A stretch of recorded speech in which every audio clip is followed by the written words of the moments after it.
Hello everyone, कैसे हैं आप सब। एक बार पुनः शिव कोचिंग क्लासेस पर स्वागत है। उम्मीद करता हूं आप सब अच्छे होंगे, मस्त होंगे, बेहतर होंगे। आप सभी की पढ़ाई बेहतर चल रही होगी। बच्चों, आज हमारा है क्लास 12 फिजिक्स चैप्टर 1 में लेक्चर नंबर 2। चैप्टर का नाम है बच्चों वैद्युत आवेश तथा क्षेत्र, और पूरा बेसिक हमने पहले लेक्चर में कराया था। सबसे पहले हमने आवेश के बारे में चर्चा किया था बच्चों। विद्युत क्या है, विद्युन्मय क्या है, आवेश के प्रकार क्या है, किन किन वस्तुओं पर धन आवेश, किन किन वस्तुओं पर ऋण आवेश उत्पन्न होता है, ये सारा चीज हमने क्लियर कर लिया था।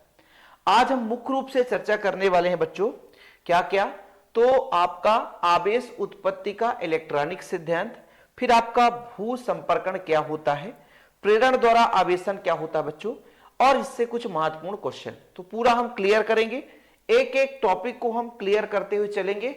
बस आप लोग यदि चैनल पे पहली बार आए, चैनल को सब्सक्राइब जरूर कर लीजिएगा और दोस्तों तक शेयर करिएगा। और हाँ, मैं आपको पिछले लेक्चर में बताया था कि जिन बच्चों ने नोट्स ले लिया है तो अच्छी बात है, और नहीं लिए तो मात्र 100 रुपए लगता है बच्चों प्रॉपर रूप से नोट्स के लिए। कॉन्टेक्ट नंबर मैं आपको दे दूंगा 9685299149, ठीक है, 9685299149। ओके, चलिए शुरू करें बच्चों। तो पिछले लेक्चर में थोड़ा सा 2 मिनट रिवाइज कर लेते हैं, क्योंकि एक एक पॉइंट क्लियर करना है तो थोड़ा सा रिवाइज करते हुए चलना है। हमने आपको समझाया था आवेश के बारे में बच्चों। तो आवेश के बारे में सभी बच्चों ने पढ़ा है कि आवेश 2 प्रकार से होता है। ठीक बच्चों, आवेश कितने प्रकार का होता है? 2 प्रकार का। पहला तो आपका धनावेश, क्या बच्चों, धनावेश, और दूसरा जो होता है ऋणावेश। ठीक है, पहला धनावेश और दूसरा जो आपने पढ़ा बच्चों वो ऋणावेश पढ़ा। ठीक है, ये पिछले लेक्चर में बढ़िया आपको समझाया था। धनावेश की परिभाषा बेंजामिन फ्रैंकलिन के आधार पर, जैसे हमने कांच को बच्चों रेशम के कपड़े से रगड़ा। ठीक है, हम यहां पर थोड़ा सा कांच का छड़ ले लेते हैं। ये हमारा कांच का छड़ है, इसको हम रेशम के कपड़े से रगड़ते हैं तो कांच पर धनावेश उत्पन्न हो जाता है। ठीक है बच्चों, तो कांच पर जो उत्पन्न आवेश है, इस आवेश को बच्चों धनावेश के नाम से जाना गया। और जब हम एबोनाइट के क्षण को, ये कांच का था, किसका था बच्चों? कांच का क्षण, कांच का क्षण था। ठीक है भैया, क्या लिख दिए? कांच का क्षण था बच्चों। ठीक है, कांच का क्षण, जो पिछले लेक्चर में नहीं पढ़े थे उनको भी क्लियर हो जाएगा। अब जब हम एबोनाइट या एम्बर के क्षण को लेते हैं, ये एबोनाइट का क्षण है बच्चों, और इसको अपन ऊनी कपड़े से, किससे? ऊनी कपड़े से रगड़ते हैं। ठीक है, ऊनी कपड़े से रगड़ते हैं तो यहां पे जो है वो ऋणावेश उत्पन्न हो गया। तो बेंजामिन फ्रैंकलिन ने बताया कि जब एबोनाइट के क्षण को किसी ऊनी कपड़े से रगड़ा जाता है तो एबोनाइट के क्षण पे जो आवेश है वो आपका ऋणावेश है, और कांच पर उत्पन्न जो आवेश है वो धनावेश है। इलेक्ट्रॉनिक सिद्धांत के आधार पर हम आपको समझाए थे कि जिससे कोई पदार्थ है बच्चों, यदि वो इलेक्ट्रॉन त्याग देता है तो उस पर धनावेश आ जाता है, और यदि वो इलेक्ट्रॉन ग्रहण कर लेता है तो उस पर ऋणावेश उत्पन्न हो जाता है। यानी किसी वस्तु द्वारा आवेश, यानी मतलब इलेक्ट्रॉन त्यागने पर जो आवेश उत्पन्न होता है उससे धनावेश, और कोई वस्तु इलेक्ट्रॉन ग्रहण करता है तो उसमें जो आवेश आता है, आवेश एक प्रकार की बच्चों है ना भौतिक राशि है ना, हम मान सकते हैं, जिसके ग्रहण कर लेने से कोई भी पदार्थ विद्युन्मय हो जाता है। अभी विद्युन्मय क्या है? विद्युन्मय का मतलब वह गुण या उस पे उपस्थित ऊर्जा जिसके कारण किसी वस्तु को आकर्षित करने का गुण उत्पन्न हो जाए, वो विद्युन्मय कहलाता है। जैसे हमारे पास पेन है, सबसे बढ़िया एग्जांपल है। अपने बाल से इसको रगड़ते हैं बच्चों और धूल के पास ले, डस्ट के पास ले जाते हैं तो इस पे छोटे छोटे कण जो है वो जमा हो जाते हैं। क्यों? क्योंकि जैसे ही इसको हमने बाल से रगड़ा तो घर्षण विद्युत है ना, घर्षण उत्पन्न हुआ, घर्षण के कारण इसमें एक ऊर्जा निहित हो गई, और ये ऊर्जा अन्य वस्तुओं को आकर्षित कर सकती है। तो एक ऊर्जा जिसके कारण कोई वस्तु किसी अन्य पदार्थ, छोटे छोटे कणों को आकर्षित कर सकता है, उसको हम विद्युत कहते हैं बच्चों, और उस पदार्थ को विद्युन्मय कहते हैं जिस पदार्थ पर आकर्षण करने का गुण उत्पन्न हुआ है। ठीक है, ये पिछले लेक्चर का थोड़ा सा पृष्ठभूमि तैयार कर रहे हैं। तो विद्युत के बारे में क्लियर हो गया कि एक ऊर्जा है जिसके कारण किसी वस्तु पर, हल्की वस्तु को आकर्षित करने का गुण उत्पन्न हो जाता है, और जिस पदार्थ पर उत्पन्न होता है उसे विद्युन्मय कहते हैं बच्चों। जैसे ये पदार्थ है, इस पे आकर्षण करने का गुण उत्पन्न हुआ तो विद्युन्मय हो गया, है ना। और इसके बाद आवेश की अवधारणा है। आवेश एक अदिश राशि है जिसका मात्रा कूलाम है, धारा गुणे समय, है ना। यहां पर बच्चों आपको थोड़ा सा, आप लोगों को पता होगा कि धारा क्या है? आवेश प्रवाह की दर। तो जब आवेश की बात आ जाती है तो धारा गुणे समय, इसी से बीमी सूत्र निकाल सकते हैं। ये सारा चीज क्लियर कर लिए थे अपन लोग। किसी कोई प्रॉब्लम? फिर हमारे बेंजामिन फ्रैंकलिन, सबसे पहले थेल्स ने बताया था घर्षण के बारे में कि घर्षण करते हैं किसी वस्तु पर, हल्की वस्तु को आकर्षित करने गुण उत्पन्न हो जाता है। फिर बेंजामिन फ्रैंकलिन साहब ने धनावेश ऋणावेश की परिभाषा दे दी। हम इसी उत्पत्ति के सिद्धांत को आगे समझेंगे बच्चों। किसके सिद्धांत के? आवेश उत्पत्ति का इलेक्ट्रॉनिक सिद्धांत। इस आधार पर कि आवेश किस प्रकार से उत्पन्न होता है बढ़िया डीप में समझेंगे। सबसे पहले आप लोगों को समझना है कि कोई परमाणु है बच्चों, ठीक है, ठीक है। पदार्थ किससे मिलकर बना होता है? पदार्थ किससे मिलकर बना होता है बच्चों? अणुओं से, सही है। किससे मिलकर बना होता है? अणुओं से, ठीक। चलो, कोई भी जो अणु है बच्चों वो किससे मिलकर बना होता है? परमाणु से। किससे? परमाणु से। अब ये परमाणु होता कैसे है? तो सर परमाणु की यदि हम बात करें तो परमाणु कुछ गोलाकार है ना आकृति का होता है, जिसपे एक नाभिक होता है। नाभिक में दो चीजें होती हैं, नाभिक में दो चीजें होती हैं। कौन कौन सी? एक तो प्रोटॉन और एक तो न्यूट्रॉन। और इलेक्ट्रॉन जो होते हैं वो नाभिक के चारों ओर वृत्ताकार पथ पर चक्कर लगाते हैं। हो सकता है ये वृत्ताकार पथ भाई ये पहला कक्षा हो, ठीक है, दूसरा कक्षा हो, ठीक है, तीसरा कक्षा हो, ठीक है, और भैया चौथा कक्षा हो। तो कई सारे कक्षा हो सकते हैं, लेकिन जो अंदर वाला है नाभिक है और इलेक्ट्रॉन नाभिक के चारों ओर चक्कर लगाते हैं। पहले आप समझो कि कोई भी पदार्थ है, जैसे हमने ये वस्तु लिया, ये पदार्थ है, कि कोई भी दुनिया का पदार्थ है किसी न किसी परमाणु अणु से मिलकर बना होगा। तो ये पदार्थ है, इसमें कई सारे अणु हैं, कई सारे परमाणु हैं, और हर परमाणु में बच्चों इलेक्ट्रॉन, प्रोटॉन और न्यूट्रॉन है। तो इलेक्ट्रॉन जो है, जो प्रोटॉन होता है वो नाभिक में होता है, जबकि इलेक्ट्रॉन जो है वृत्ताकार पथ पर चक्कर लगाता रहता है। बात को समझिएगा।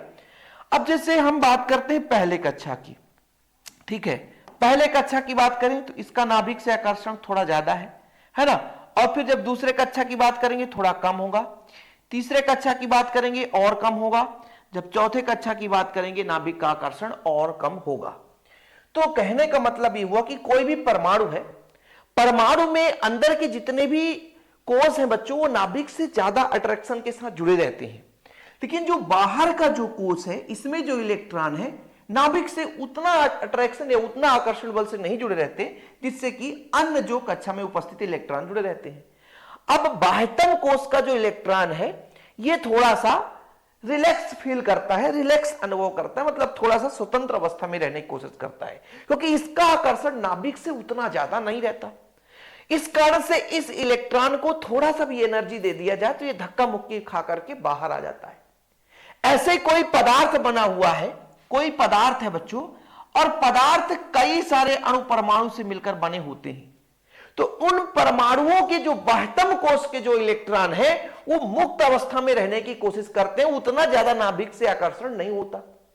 जैसे इसके संपर्क में कोई दूसरा पदार्थ आया, जैसे इसके संपर्क में कोई दूसरा पदार्थ आया और उससे घर्षण किया, तो भाई इसके इलेक्ट्रॉन को थोड़ा इधर उधर तितिर बितिर वो कर सकता है। तो हो सकता है इसका इलेक्ट्रॉन यहां से निकल करके दूसरे पदार्थ में चला जाए, यहां से इलेक्ट्रॉन निकल करके इस पदार्थ में चला जाए। सही है कि नहीं? घर्षण के कारण। ऐसा क्यों हो रहा सर? मैंने आपको क्या समझाया कि ये जो पदार्थ है कई सारे परमाणुओं से मिलकर बना हुआ है, और परमाणु के बाह्यतम कोष में जो इलेक्ट्रॉन है वो उतना आकर्षण बल से नाभिक से नहीं जुड़े हैं, जिसके कारण में ये रिलैक्स यानी फील अनुभव कर रहे हैं, मतलब स्वतंत्र अवस्था में रहते हैं। आसानी से ये ऊर्जा प्राप्त करके एक पदार्थ से दूसरे पदार्थ में जा सकते हैं। जब बच्चों इस पदार्थ से इलेक्ट्रॉन का स्थानांतरण हुआ, यहां से इलेक्ट्रॉन चला गया ना, इलेक्ट्रॉन जा रहा है, तो इस पे कमी आएगी, तो इस पर कौन सा चार्ज उत्पन्न होगा प्यारे बच्चों? इस पे कौन सा चार्ज उत्पन्न होगा? ठीक है, चलो कोई बात नहीं। इस पे जो चार्ज उत्पन्न होगा वो प्लस चार्ज उत्पन्न होगा। क्यों? क्योंकि यहां से इलेक्ट्रॉन का स्थानांतरण हो चुका है, और जिसमें बच्चों इलेक्ट्रॉन गया होगा उसमें कौन सा चार्ज उत्पन्न हुआ होगा? तो उसमें माइनस चार्ज उत्पन्न हुआ होगा। यही है मुख्य रूप से आवेश उत्पत्ति का इलेक्ट्रॉनिक सिद्धांत। इलेक्ट्रॉनों की कमी के कारण पदार्थ धनावेशित हो जाता है तथा धनावेशित पदार्थ का द्रव्यमान कुछ कम होता है। इसी प्रकार इलेक्ट्रॉन की अधिकता के कारण पदार्थ ऋणावेशित हो जाता है अतः ऋणावेशित पदार्थ का द्रव्यमान कुछ बढ़ जाता है। इस प्रकार किसी पदार्थ की आवेशित करने पर उसका द्रव्यमान परिवर्तित हो जाता है। ये तो इसका निष्कर्ष है, इसका फैक्ट है। बाकी इससे क्वेश्चन बहुत कम चांस होते हैं। आपको समझाने की कोशिश कर रहा हूं कि आवेश उत्पत्ति इलेक्ट्रॉनिक सिद्धांत है क्या और इसके आधार पर कुछ द्रव्यमान की कमी होती है। क्यों? जहां इलेक्ट्रॉन कम हुआ तो इलेक्ट्रॉन, हर एक इलेक्ट्रॉन का द्रव्यमान होता है, तो जब उस पदार्थ से इलेक्ट्रॉन निकलकर चला गया है तो उस पदार्थ पर द्रव्यमान की कमी होगी। यही चीज बोला गया है ऊपर, द्रव्यमान की कमी होगी बच्चों। किस पदार्थ पे? जिस पदार्थ पे जो है प्लस चार्ज आया है, क्योंकि वहां से इलेक्ट्रॉन निकल चुका है, इस कारण से यहां पर द्रव्यमान की कमी आएगी। और जहां माइनस चार्ज आया है प्यारे बच्चों, जहां माइनस चार्ज आया है, जहां इलेक्ट्रॉन की अधिकता हुई है, उसमें द्रव्यमान की क्या हुई है? वृद्धि। द्रव्यमान की वृद्धि। ठीक है प्यारे बच्चों, द्रव्यमान की क्या हो गई है? वृद्धि हो गई है। किसी को कोई प्रॉब्लम? आवेश उत्पत्ति का इलेक्ट्रॉनिक सिद्धांत आपको समझ में आया कि कोई भी पदार्थ है बच्चों, अणु परमाणु से मिलकर बना होता है। परमाणु के नाभिक में प्रोटॉन न्यूट्रॉन होते हैं, बाह्यतम कोश में इलेक्ट्रॉन होते हैं। इलेक्ट्रॉन बाह्यतम कोश में होने के कारण थोड़ा सा पहले कोश, दूसरे कोश, तीसरे कोश में जो इलेक्ट्रॉन होंगे वो नाभिक से ज्यादा अट्रैक्शन से जुड़े होंगे, लेकिन बाह्यतम कोश का जो इलेक्ट्रॉन होगा इसका अट्रैक्शन उतना ज्यादा नहीं है, जिस कारण से मुक्त अवस्था में रहने की कोशिश करता है। जब मुक्त अवस्था में रहने की कोशिश करता है, जब कोई पदार्थ बना तो उसमें कई सारे परमाणु हैं और उनके बाह्यतम कोश के इलेक्ट्रॉन आसानी से निकलने के लिए चेष्टा रखते हैं। जब किसी पदार्थ से घर्षण कराया गया, थोड़ा सा एनर्जी पाए, इलेक्ट्रॉन कूद कर चला गया। अब जब इलेक्ट्रॉन कूद कर चला गया तो उस पर धनावेश, और जिस पर इलेक्ट्रॉन गया उस पर ऋणावेश उत्पन्न हो जाता है। यही आवेश उत्पत्ति का इलेक्ट्रॉनिक सिद्धांत है। थोड़ा सा समय लगता है लेकिन चीजें क्लियर हो जाती है यार। ये क्लियर हो गया होगा, है ना? कोई दिक्कत बच्चों? किसी को कोई प्रॉब्लम हो तो बताए। कमेंट बॉक्स में आप लोग बढ़िया अपना विचार प्रस्तुत करें कि सर कैसा रहा लेक्चर, कैसा लगता है, समझ में आ रहा है कि नहीं आ रहा है। तभी तो भाई आगामी समय में और बढ़िया से बढ़िया लेक्चर आएंगे। और यार लाइक करना ना भूलें और अपने दोस्तों तक शेयर करें, क्योंकि अभी ये जो सब मैं सेशन दे रहा हूं, ये गर्मी का सीजन, अभी कोई बच्चा पढ़ता नहीं है, तो थोड़ा सा आप लोगों का ही प्यार सपोर्ट बनेगा, तभी आगे की कहानी बनेगी। यहां तक क्लियर बच्चों? आवेश उत्पत्ति का इलेक्ट्रॉनिक सिद्धांत क्लियर है।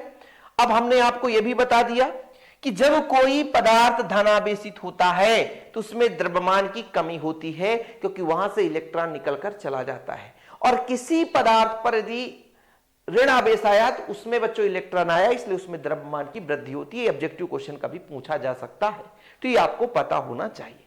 ठीक है? किसी को कोई प्रॉब्लम?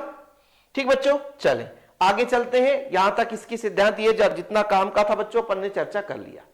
अब ये भू संपर्कण है क्या? बहुत ज्यादा काम का चीज है भू संपर्कण।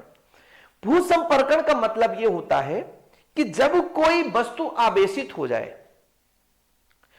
तो उस आवेश को हम पृथ्वी तक ले जाना चाहते हैं, तो भाई आवेश को पृथ्वी तक ले जाने के लिए हम उस उपकरण को एक तार के माध्यम से पृथ्वीकृत कर देते हैं, जिससे हमारे उपकरण का जो एक्स्ट्रा आवेश है वो पृथ्वी पे समाहित हो जाए, क्योंकि पृथ्वी ही सबसे बड़ा सिंक का काम करता है। कुछ भी चीजें बच्चों उसमें समाहित हो ही जाना है। अब आपको लगेगा सर इसका कोई उदाहरण बताओ। आपके घर में कूलर होगा, आपके घर में पंखा होगा। कभी कभी कहते हैं कि अरे भैया पंखे से झटके का अनुभव हुआ, अरे भैया करंट लग रहा है। ऐसा जानते हो क्यों? क्योंकि आपके घर में जो वायरिंग है, मतलब जो घर में वायर लगा हुआ है, केवल 2 फेस है, एक और वायर होना चाहिए।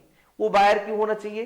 क्योंकि भाई साहब आपको मैं बताता हूं कि जब बच्चों मैं एक सीधा सा एक छोटा सा बढ़िया डायग्राम बना के चलता हूं ताकि चीजें क्लियर हो सके। एक मेरे पास मान लीजिए ये फैन है, ठीक है? बोले सर ये फैन कैसे हो गया? चलो कोई बात नहीं, अपन ऐसे बात करते हैं, ठीक है? अब ये फैन है, इसमें बच्चों आपके 2 वायर आई हुई है। मान लीजिए इधर इसका मोटर लगा हुआ है, तो इसमें 2 वायर आया हुआ है, ठीक है? अब ये 2 वायर से फैन चल रहा है। फैन चलेगा? आसानी से फैन चलेगा। लेकिन कभी खुदा नाकाश इस वायर का कनेक्शन किसी बॉडी से टच हो जाए तो कुछ ना कुछ आवेश इस बॉडी में चला जाएगा कि नहीं चला जाएगा? किसी तरीके से मान लीजिए कोई आवेश में टच हो जाए, इसके लिए भाई पहले से इसमें ऐसा सुविधा बनाया जाता है कि इसके बॉडी को टच करते हुए एक और न्यूट्रल वायर ले जाया जाता है, जिसको कि भाई आपके बोर्ड से कनेक्शन कर दिया जाता है, और वो तार जो होता है पूरे घर के परिपथ को पृथ्वीकृत कर दिया जाता है। आप कभी देखते हो ना प्लग में 3 क्यों होता है भाई? 3 क्यों होता है? ठीक है, ये अर्थ ये फ्रेश हो गया, एक और न्यूट्रल रहता है। क्यों? क्योंकि इसका मतलब ये है कि उपकरण से, जैसे यही अपना है, ये बोर्ड है, इसका जो प्लग है बच्चों वो 3 फ्रेश है, अर्थ फ्रेश मान लीजिए और एक न्यूट्रल है ना। मतलब एक प्रकार से न्यूट्रल का मतलब ये होता है कि यदि हमारे डिजिटल बोर्ड में किसी प्रकार से कोई आवेश एक्स्ट्रा आ गया तो इसका आवेश जो तीसरा वायर है उस वायर की सहायता से पूरे परिपथ से जाता हुआ जहां आप पृथ्वीकृत किए होंगे तो वहां पर आवेश समाहित हो जाता है। समझ में आया? तो ऐसे ही उपकरण को है ना खतरे से बचाने के लिए बच्चों अपन एक तार को पृथ्वी से जोड़ देते हैं, जिससे हमारा जो उपकरण है खतरे से बच जाता है। ठीक, देखो भाई ये ग्राउंड वायर है। ग्राउंड वायर का मतलब ये हुआ जिसको हमको कहां से जोड़ना है? जमीन से जोड़ना है। ठीक है, तो ये ग्राउंड वायर है। ग्राउंड मतलब ये जो वायर है बच्चों ये जमीन पे जाकर के टच होगा। ये न्यूट्रल हो गया, हॉट वायर गर्म है, ये न्यूट्रल हो गया। 3 फ्रेश है, यहां पर आप देखो ना, एक ये हो गया, एक ये हो गया बच्चों, और ये की 3 है, मतलब एक अर्थ, एक फ्रेश और एक आपका ग्राउंड वायर। ग्राउंड वायर का मतलब यहां से ग्राउंड वायर। अब जैसे मान लीजिए इसमें आपने 3 प्लग लगा दिए बच्चों, कहने का मतलब कोई उपकरण का प्लग लगा दिए, तो यहां से मान लीजिए करंट जा रहा है उसके पास, है ना, ये दो के माध्यम से करंट उपकरण में जा रहा है, और किसी कदर यदि उपकरण का कोई भी आवेश एक्स्ट्रा हो गया तो आवेश इसके माध्यम से वो तीसरा जो वायर है वो यहां से आवेश ले जाएगा और ये पृथ्वीकृत हो जाएगा। वायर एक ग्राउंड में जाकर के संपर्क में जुड़ा रहता है, जैसे ये आपका तार आया हुआ है और पृथ्वी से जोड़ दिया जाता है। तो भाई यदि किसी आवेशित पदार्थ को पृथ्वी से किसी चालक के द्वारा जोड़ दिया जाए तो पदार्थ का आवेश चालक से होते हुए पृथ्वी में चला जाता है। इस प्रक्रिया को हम भू संपर्कण कहते हैं। पृथ्वी से जोड़ करके आवेश को नष्ट करना, आवेश को खत्म करना, आवेश को समाप्त करना बच्चों भू संपर्कण कहलाता है। किसी बच्चे को कोई प्रॉब्लम ठीक नहीं होना चाहिए।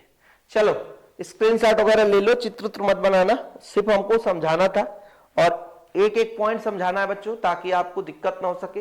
हाँ भाई हर पॉइंट इसलिए चीजें क्लियर आगे चलकर काम आएगा, बिल्कुल आप चिंता ना करो, आगे चलकर एक एक पॉइंट समझ में। अभी तो चीजें क्लियर हुई कि मान लीजिए कोई आवेशित उपकरण है, उसको हम किसी चालक के माध्यम से पृथ्वीकृत कर देते हैं, तो ये प्रक्रिया बच्चों आपका क्या कहलाता है? भू संपर्कण। अब बात करते हैं प्रेरण द्वारा आवेशन। माइंड यहां पे ब्लोइंग होगा भैया आप लोग। प्रेरण द्वारा आवेशन मजा आने वाला, ठीक है। चार्ज व इंडक्शन देखो बढ़िया तरीके से समझेंगे। अब आपको मैंने बताया था कि भाई जब प्लस प्लस के पास जाता है तो क्या करता है भाई? प्रतिकर्षित करता है। प्लस माइनस के पास जाएगा तो आकर्षित करेगा, और माइनस माइनस के पास जाएगा वो रिपल्स करेगा, मतलब प्रतिकर्षित करेगा। अब इसका एग्जाम्पल कोई बताओ ना।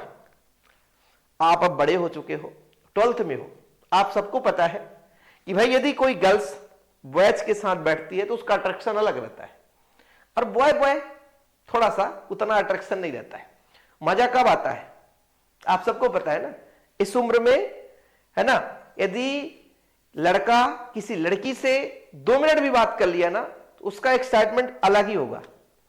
क्यों? क्योंकि पॉजिटिव निगेटिव विपरीत में आकर्षण, इसी तरीके से आवेश भी होता है, प्लस माइनस में आकर्षण। लेकिन भाई ये उम्र है ना, बड़ा अजीब अटपटा होता है। इसमें जो बच्चा समझ गया, जो थोड़ा संभल गया वो ठीक है, और यदि वो प्लस माइनस चार्ज का प्रयोग करने लगा तो फिर खत्म हो जाता है। समझ रहे हो ना? तो भाई आप लोगों को थोड़ा समझना है। चलिए बात कर लेते हैं अपन।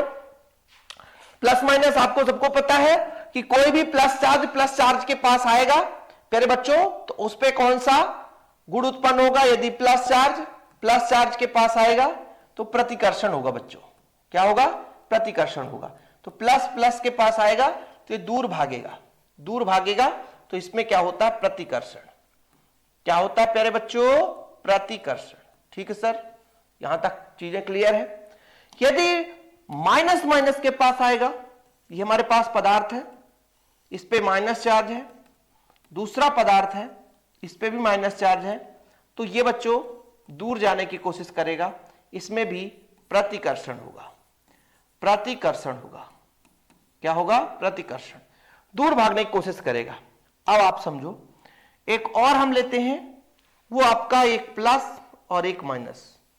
ये एक प्लस है यानी धनावेशित है, धनावेश ऋणावेश कैसे उत्पन्न होता है वो भी आपको पता है, ये आपका ऋण है, तो धन ऋण के पास जाएगा, ऋण धन के पास, एक दूसरे के पास आने की कोशिश करेंगे। तो इनमें बच्चों कौन सा गुण उत्पन्न हो गया? तो इनमें आकर्षण का गुण उत्पन्न हो गया, यानी प्लस माइनस एक दूसरे को आकर्षित करते हैं।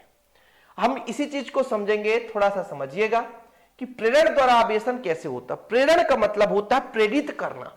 हम आपको प्रेरित करें कि बच्चों पढ़ो पढ़ो पढ़ो, मेहनत करो, तो कोई लोग हाँ यार मेहनत करना चाहिए। आपके स्कूल में कोई बढ़िया टीचर आए, बोला बेटा पढ़ना है, इस बार हमको 90+ फोड़ना है, 95 लाना है, 94 लाना है, 99 लाना है। आपके अंदर आएगा हाँ अब हम पढ़ेंगे, भले घर में जाकर के न्यूट्रल मोबाइल चलाएंगे भैया, लेकिन ये प्रेरण हो रहा है, मतलब कोई टीचर आपको प्रेरित कर रहा है। ऐसे ही कोई आवेशित पदार्थ है, बात को समझिएगा। ये एक हमारे पास क्षण है, ठीक है। अब इस पे बच्चों प्लस चार्ज है, कौन सा चार्ज है? प्लस चार्ज है। अब ये किसी अनावेशित पदार्थ को क्या करेगा? तो जब इसको हम किसी अनावेशित पदार्थ के पास ले जाते हैं, इसमें अनावेशित है मतलब, अनावेश का मतलब उस पर कोई आवेश नहीं है, जितना इसमें धनावेश उतना ही इसमें ऋणावेश है। बात को समझिएगा, अनावेशित का मतलब जितना इसमें धनावेश उतना ही इसमें ऋणावेश है। अब बच्चों जब ये प्लस वाला इसके एक सिरे के पास में आया तो इसको प्रेरित करता है। प्रेरित कैसे करता है? बोलता भैया तुम्हारे अंदर धन भी है और तुम्हारे अंदर ऋण भी है, इसीलिए तो अनावेशित हो, उदासीन हो। बात को समझिएगा, फैक्ट को समझिएगा। ये धनावेश वाला गया इसके पास, बोला तुम उदासीन हो, कोई फर्क नहीं पड़ता है, लेकिन हमारे पास इतनी ताकत है कि हम तुमको आवेशित कर सकते हैं। बोले कैसे? बोले या हम धन चार्ज आ रहे हैं, तुम कुछ ना करो ना, तुम्हारा जो ऋण चार्ज है ना वो हमसे अट्रैक्शन करेगा, हमारे पास आने की कोशिश करेगा। बोले भैया तो धन चार्ज कहां जाएगा? बोले धन को तो हम मारते हैं धक्का ना, क्योंकि धन धन के प्रतिकर्षण होता है। अब ये भाई पदार्थ घबरा गया, बोले क्या कर सकते हैं, जब हमारे अंदर के ही गड़बड़ निकल जाएंगे तो हम क्या करेंगे? तो ये धन वाला जैसे इसके संपर्क में आता है तो इसके अंदर जो ऋण आवेश है वो अट्रैक्शन, बोले भैया तुम्हारे साथ रह के बहुत ऊब गए हैं, अब कुछ नया फ्रेंडशिप होना चाहिए। तो फिर इसके जो इलेक्ट्रॉन है ना, धन ऋण दोनों है इसमें, तो ऋणात्मक आवेश युक्त इसके पासवर्ती तल पर आ जाते हैं और धन आवेश दूरवर्ती क्षेत्र पर जाकर चले जाते हैं। और यह प्रेरण बच्चों है ना आपका क्या कहलाता है? आवेशन की क्रिया कहलाती है, वो भी प्रेरण के द्वारा आवेशन की क्रिया कहलाती है। कि जब एक आवेशित पदार्थ को किसी अनावेशित पदार्थ के पास लाया जाता है तो उसके समीपवर्ती तल पर ऋणावेश या उसका विपरीत आवेश और सजातीय आवेश समान आवेश दूरवर्ती तल पर प्रेरित हो जाते हैं। ये आगे चलकर अगले चैप्टर में पढ़ोगे, प्रेरण की क्रिया से आवेश संधारित्र का सिद्धांत पढ़ोगे बच्चों, तो फिर वहां पे आपको समझ में आएगा कि एक प्लेट पर हमने प्लस क्यों आवेश दिया, जैसे हमने अब यहां पर बात किया। थोड़ा देखिएगा, अब आए हैं तो मुद्दा तो बात कर ही लेते हैं।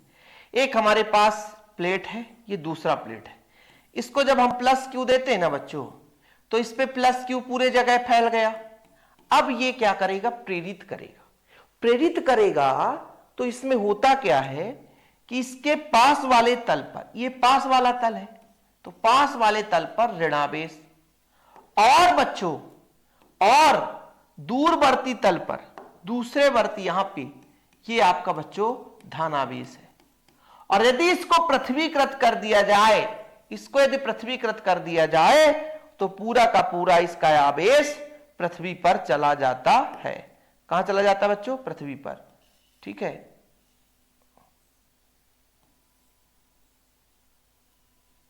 ठीक है, पृथ्वी पर चला गया। क्यों चला गया? क्योंकि भाई इसका हमने प्रेरण की क्रिया यहां पे भू संपर्कण करा दी। ये भू संपर्कण करा दी तो इसका जो धनावेश बच्चों कहां चला गया? पूरा का पूरा पृथ्वी पर चला गया। तो ये आगे आप पढ़ोगे, आप बिल्कुल निश्चिंत रहें। तो प्रेरण द्वारा आवेशन क्लियर हुआ कि नहीं हुआ? थोड़ा और समझ लेते हैं कि जैसे मान लीजिए गोलाकार दो धातु है, दो धातु है बच्चों, एक ये धातु, ठीक है, इसको अपन ने किसी स्टैंड में लगा रखा बच्चों, ठीक। दूसरा इससे ही संपर्क में जुड़ा हुआ दूसरा गोलाकार धातु, इसको भी अपन स्टैंड से जुड़ देते हैं। अब ये उदासीन है, अब ये उदासीन है, इसमें किसी प्रकार से कोई आवेश नहीं है, ये उदासीन है, किसी प्रकार से कोई आवेश नहीं है। अब जैसे ही अपन इसके संपर्क में कोई आवेशित छड़ लाया बच्चों या रॉड लाया, इस पे धन आवेश है, तो फिर होता क्या है कि भाई ये धन आवेश ला रहे हैं। कौन सा आवेश? तो इसके यहां पे पासवर्ती तल पर ऋणावेश हो गया और धन जो है इसके दूर दूसरे वाले में जाकर के एकत्रित होगा। क्यों? क्योंकि बता ही दिया मैंने कि भाई प्लस जाता है ना। तो मान लीजिए कोई पदार्थ है उसमें उदासीन है, इसका मतलब जितने प्रोटॉन उतने इलेक्ट्रॉन, जितने प्रोटॉन उतने ही इलेक्ट्रॉन है। अब एक चीज और आपके मन में आया होगा कि सर प्रोटॉन क्यों नहीं आता जाता है? अरे प्रोटॉन नाभिक में रहता है, नाभिक में प्रोटॉन न्यूट्रॉन बढ़िया अपने आप में सामंजस्य के साथ जुड़े रहते हैं प्रबल आकर्षण बल से। बाहर तो इलेक्ट्रॉन ही होगा ना। जैसे आपके घर है, आप मतलब आपका घर है, घर के बाहर एक लेयर बना हुआ है सैनिकों का, फिर दूसरा लेयर, फिर तीसरा लेयर, तो कोई आएगा तो क्या आपके घर में अटैक कर देगा? थोड़ी ना। जैसे भारत और पाकिस्तान का बीच में युद्ध चलने लग गया।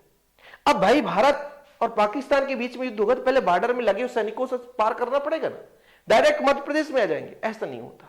तो धीरे धीरे करके पहले इलेक्ट्रॉन अपना काम करता है, इसलिए प्रोटॉन बिल्कुल सुरक्षित रहता है। ठीक है, तो ये भाई प्रेरण द्वारा आवेशन से क्या होता है कि प्लस वाला यदि किसी धातु के संपर्क में आया जिसमें किसी प्रकार से कोई आवेश नहीं है, मतलब जितने इलेक्ट्रॉन उतने प्रोटॉन है, वो उदासीन है, तो प्लस वाला आया तो माइनस वाले को खींचा और प्लस वाले को धक्का दिया, तो प्लस वाला दूर भागा और माइनस वाला पास आया। यही आपका बच्चों प्रेरण द्वारा आवेशन कहलाता है। ठीक है, आप लोगों को इसलिए समझा रहा हूं कि कभी भी फिजिक्स पढ़ते समय आपको यह न लगे कि ये प्रेरण द्वारा आवेशन शब्द आ गया तो कहां से आ गया, भू संपर्कण क्यों, पृथ्वीकृत क्यों करते हैं हम, किसी पदार्थ को पृथ्वीकृत क्यों करते हैं, जमीन से क्यों जोड़ते हैं। जैसे आप लोगों को एक क्वेश्चन आता है कि भारी वाहन है जिसमें ज्वलनशील पदार्थ है, उसमें एक लोहे की जंजीर जमीन से टच करते हुए आगे की लोहे की रस्सी लगा दी जाती है जो कि जमीन से संपर्क में रहता है। ऐसा क्यों? क्योंकि कोई ज्वलनशील पदार्थ है, जब घर्षण होता है वायु के साथ तो उसमें आवेश उत्पन्न हो जाता है। यदि वो आवेश नष्ट नहीं होगा तो आग लग जाएगी और टैंक वहीं पे जल जाएगा, खत्म कहानी। इसलिए उसका संपर्क उस टैंक से के साथ एक मतलब रस्सी लगा दी जाती है जो कि चालक होता है, आवेश का प्रवाह होता है उसमें, और पृथ्वीकृत कर दिया जाता है। यही भू संपर्कण, ताकि उसका संपूर्ण आवेश पृथ्वी पर चला जाए और खत्म, किसी प्रकार से वो सुरक्षित मतलब नुकसान ना हो, सुरक्षित रहे।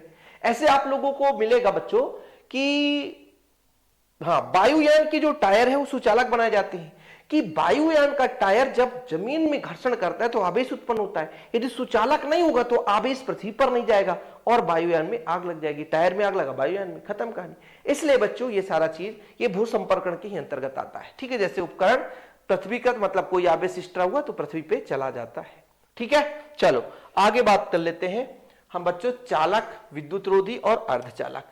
इनको आप लोगों को थोड़ा समझना है और कुछ है नहीं इसमें, है ना ज्यादा।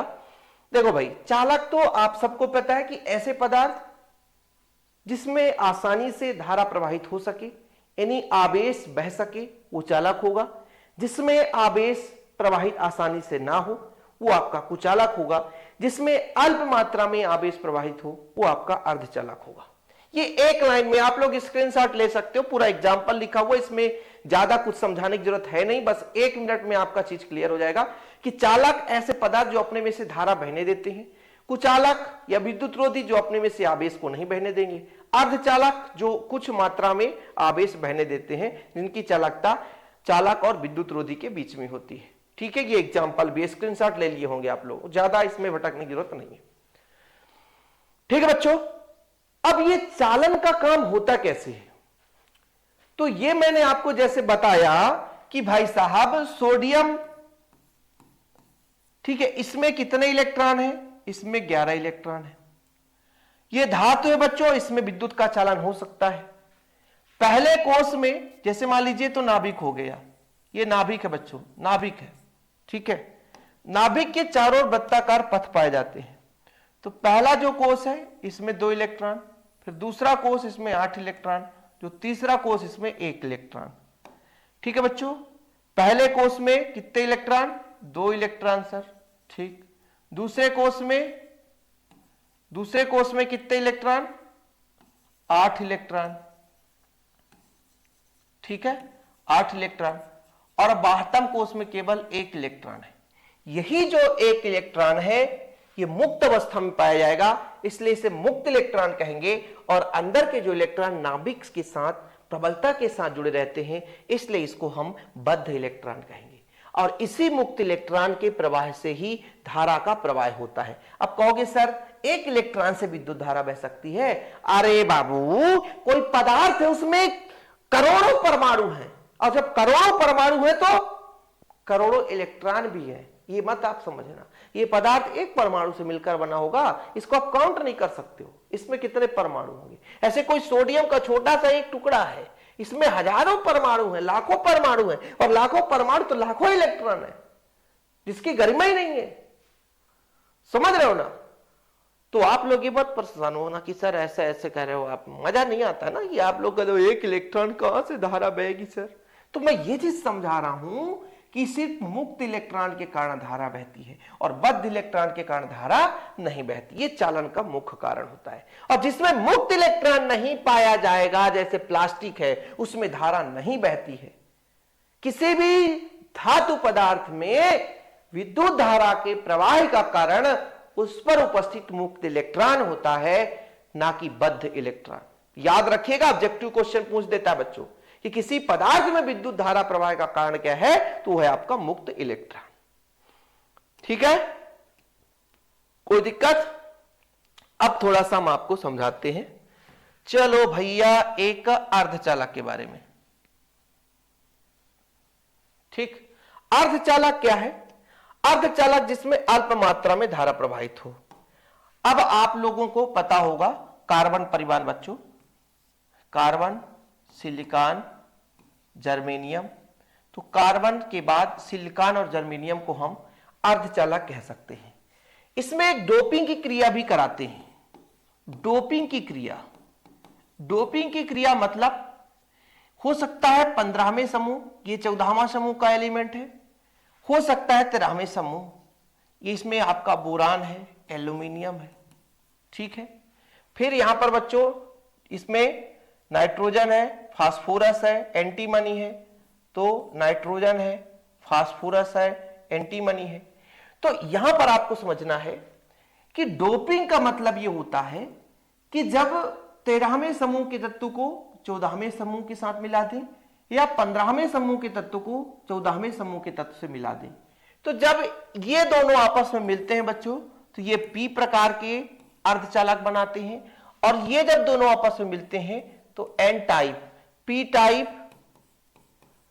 टाइप और एन टाइप। ठीक है, ये जब 13वें समूह को 14वें समूह मिलाया जाता है तो पी टाइप, और जब 15वें समूह को 14वें समूह मिलाया जाता है तो एन टाइप का सेमीकंडक्टर बनता है। तो ये डोपिंग की क्रिया है। अल्प मात्रा में धारा प्रवाहित होता है, और जो सुचालक होता है उसमें ज्यादा मात्रा में धारा प्रवाहित होता है, चालक जो होता है उसमें ज्यादा मात्रा में धारा प्रवाहित होता है। तो ये आज का हमारा आखिरी टॉपिक था बच्चों। जितना भी चीज होता है हम पूरा क्लियर करते हैं। और कॉन्टेक्ट नंबर किसी के पास अभी भी नहीं है नोट्स लेने के लिए, है ना, कोई बच्चा चाहता है नोट्स, तो भैया कॉन्टेक्ट नंबर है 96 85 29 91 49। ठीक है बच्चों, वीडियो पसंद आए तो लाइक करके शेयर करना। लगातार हम आप लोगों के लिए मेहनत करते रहेंगे बच्चों। जय हिंद, वंदे मातरम।